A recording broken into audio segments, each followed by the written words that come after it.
Singer Ashok Lal Yadav, हमारे बड़े भैया आशीष विश्वकर्मा जी के देखरेख में ई कजरी गीत आ रहल बा। हमके आशा ना पूर्ण विश्वास बा आप लोगन के जरूर पसंद आई। रिमझिम बरसाता पनिया बलम कैसे करी रोपनिया, रिमझिम बरसाता पनिया बलम कैसे करी रोपनिया हो। रिमझिम बरसाता पनिया बलम कैसे करी रोपनिया हो। करी रोपनिया कैसे करी रोपनिया, करी रोपनिया कैसे करी रोपनिया, करी रोपनिया कैसे करी रोपनिया, करी रोपनिया कैसे करी रोपनिया। लागल बा ठेहुना भर पनिया बलम कैसे करी रोपनिया हो। रिमझिम बरसाता पनिया बलम कैसे करी रोपनिया हो।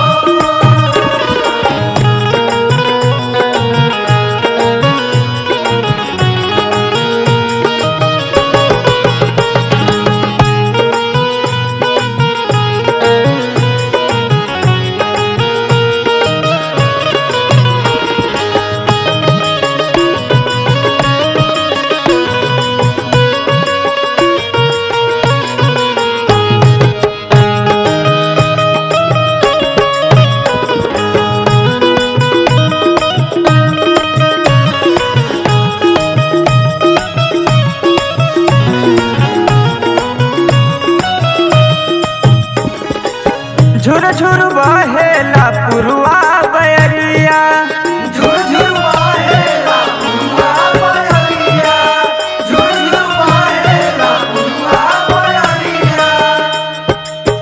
लागल जाड़ हमर सिहरे शरीरिया, लागल जाड़ हमर सिहरे शरीरिया, लागल जाड़ हमर सिहरे शरीरिया।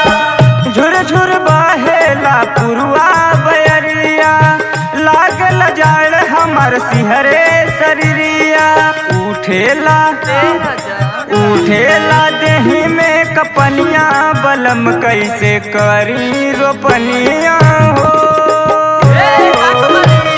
रिमझिम बरसाता पनिया बलम कैसे करी रोपनिया हो।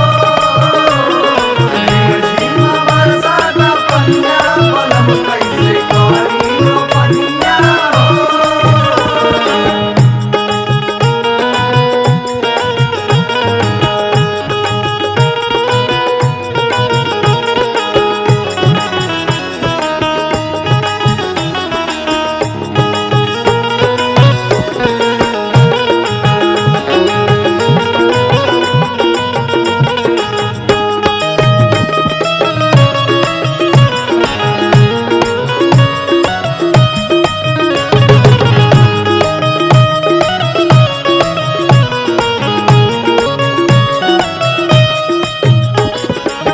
सैया अशोक देवरा छोटू के बोलाली, सैया अशोक देवरा छोटू के बोलाली, सैया अशोक देवरा छोटू के बोलाली। लेके पवन के रोपनिया कराली, लेके पवन के रोपनिया कराली, लेके पवन के रोपनिया कराली। सैया अशोक देवरा छोटू के बोलाली, लेके पवन के रोपनिया कराली। निहुरे में होला परेशनिया बलम कैसे करी रोपनिया